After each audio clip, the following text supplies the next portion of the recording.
Thank you for this kind invitation.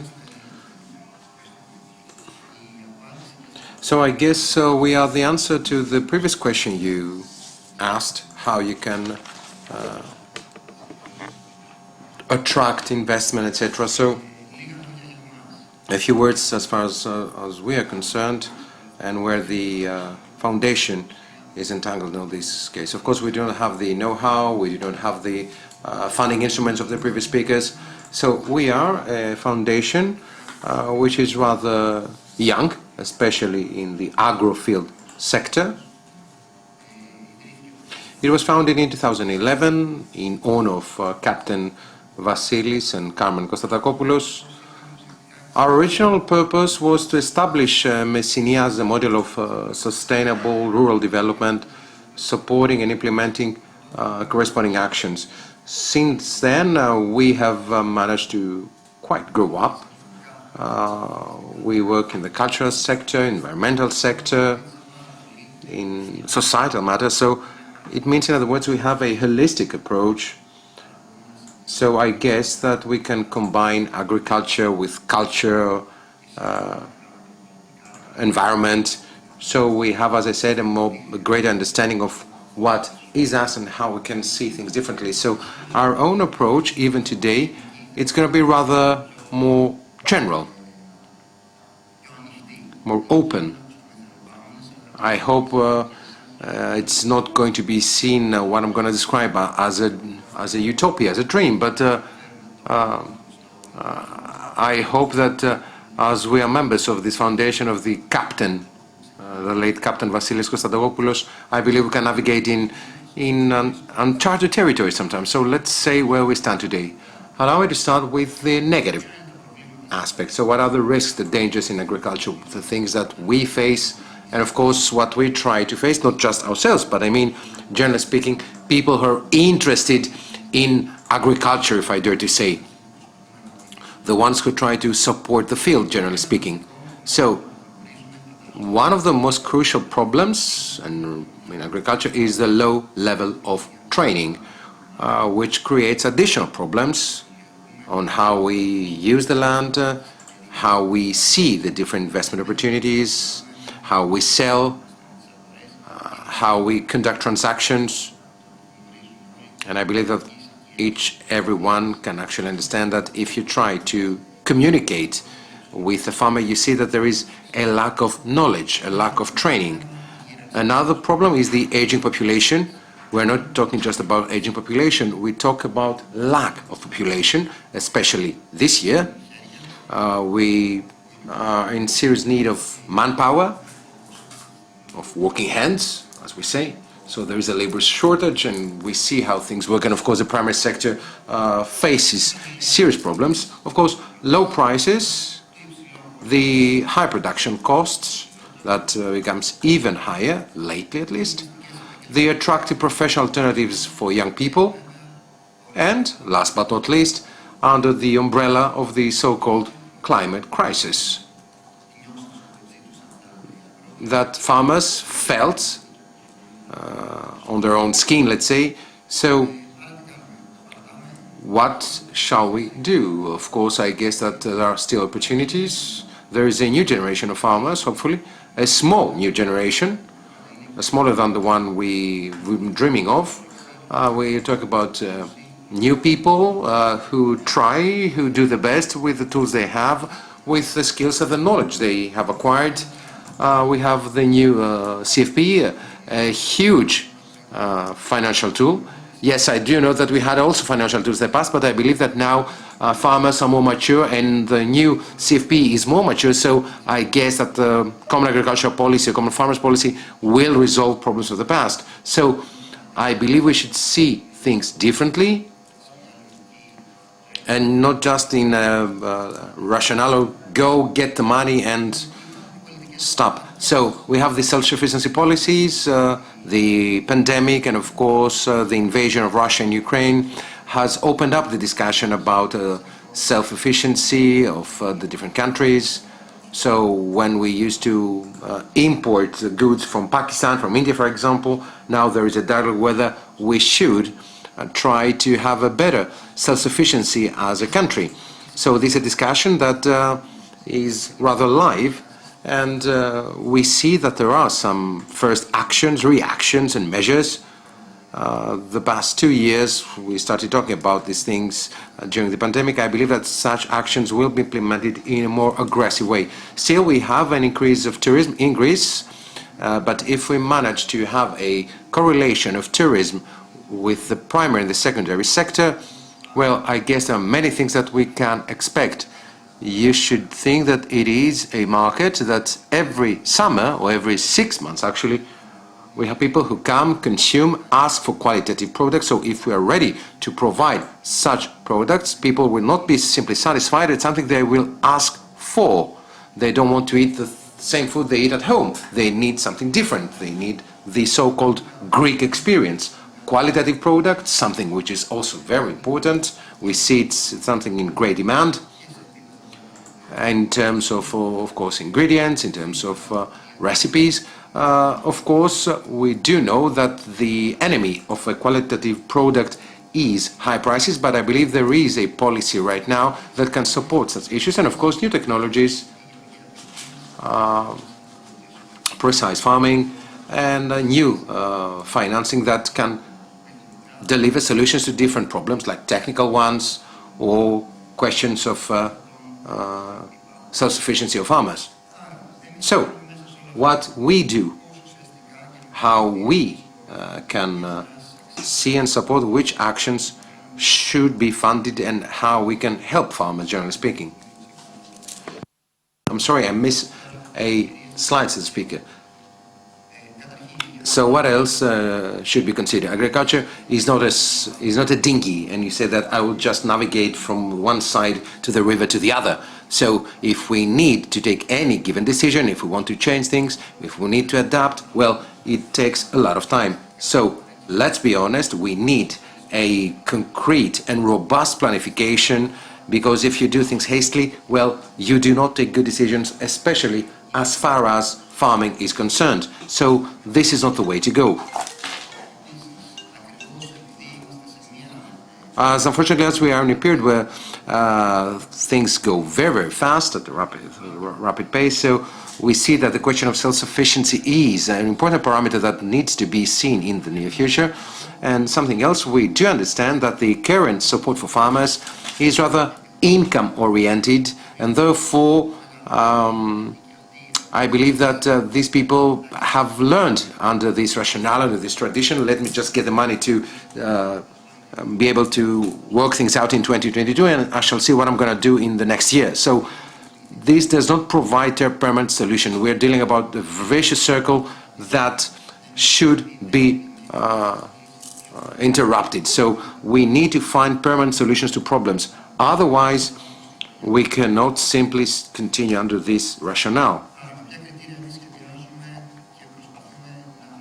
So let us try to see how we try to address things. Well, of course, we need a long-term planification. We cannot resolve problems by, just simply trying to work on a particular fire right now. We need to find solutions to avoid fights in the future. So the question of the locality, very important, because this has to do with the quality of the product, etc. But because each area, each region, each farmer has his or her own problem. So if you do not focus on this local aspect of problems, on the local issues, let's say, it's going to be very difficult to find a horizontal solution which will be applied across the board. So you need to be able to adapt. So you need to see what is happening on any given region, what are the positive things, the negative ones, and you should try to see how you can resolve those problems. So you need also to be able to have an inclusive approach and focus on solving the cause of the problem. The most easy thing is to say, well, yeah, you have a problem over here, and let us try to see how we can find a funding just for the year to pass. But this is not the case. You need to identify why is there a problem. You need to find, as I said, the cause of the problem. And of course, this is not the work of funding tools. So we need to adapt ourselves and find ways how we can identify the real solutions that can provide tangible answers. Moreover, we need to have a sustainable approach. What we are suggesting, what we're promoting should be financially viable, should be environmentally viable, and of course it should be also socially viable. So we talk about a tripartite sustainability. And of course, we have the so-called triple helix, interconnection of the words, between the different actors, between the different interested parties, in order to see how research can be an applicable research, how society can be combined in all these efforts, and of course how entrepreneurship plays an important role in this aspect. And of course, whenever we have all this huge EU financial and funding tool, which is the Common Agricultural Policy, well, whatever we do, it should be in accordance with the three pillars, which is innovation, greening, and digitalization. So you cannot afford moving forward without having this tripartite, let's say, agreement. Now, how we, as Konstantakopoulos Foundation, try to implement these criteria? Well, of course, we do not adopt a passive role or simply sponsor. We try to learn and be at the same table, share information, and to be able to see how we work with these institutions. And this is where we talk about the question is that the answer is and should be that there are some people who talk to farmers, talk with banks, talk with the civil society, talk with other people. So this should be a common objective.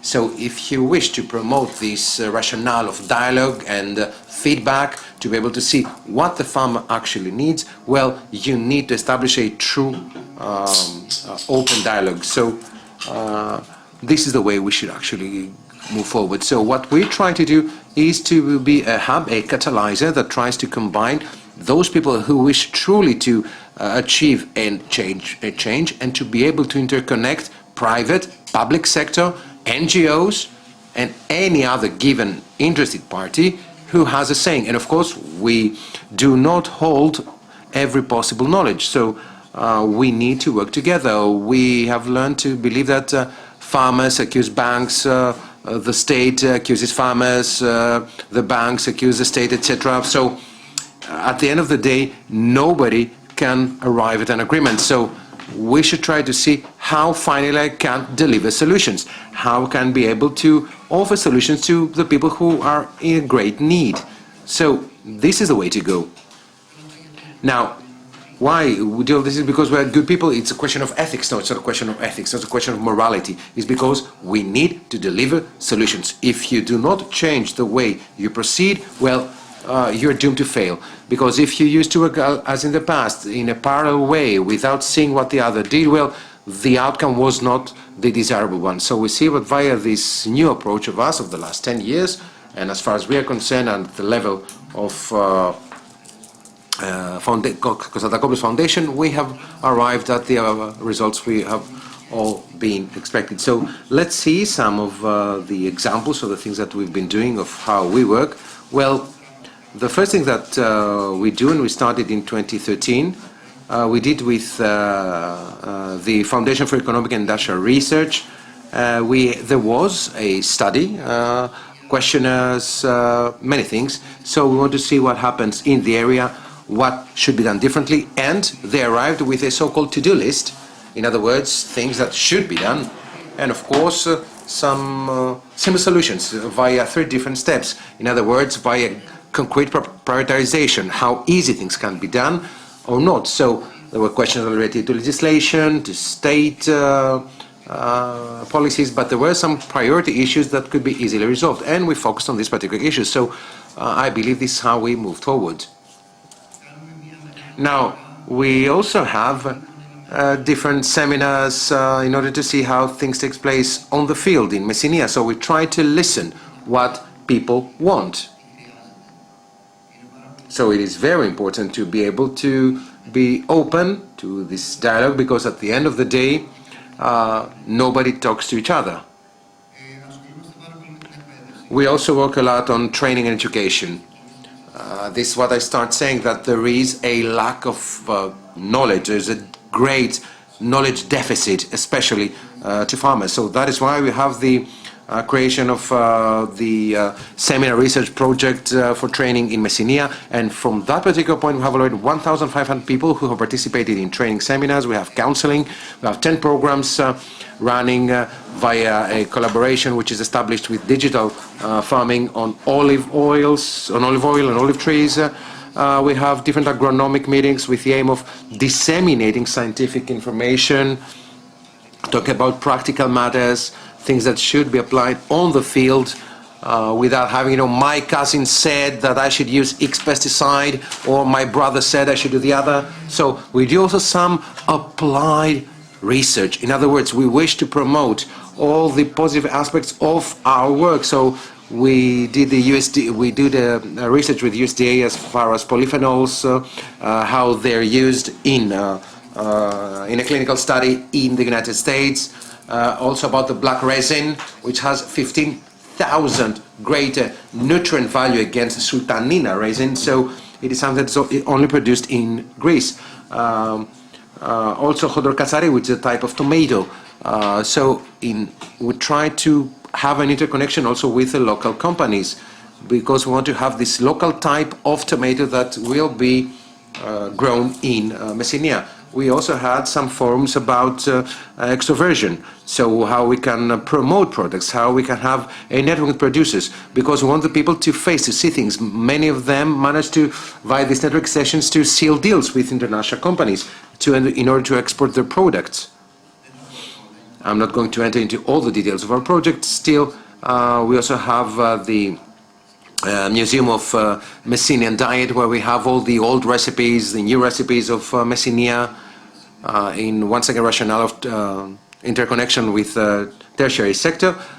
Thank you. That was all. Well, allow me just to give a few minutes for the dialogue. Thank you very much for your attention.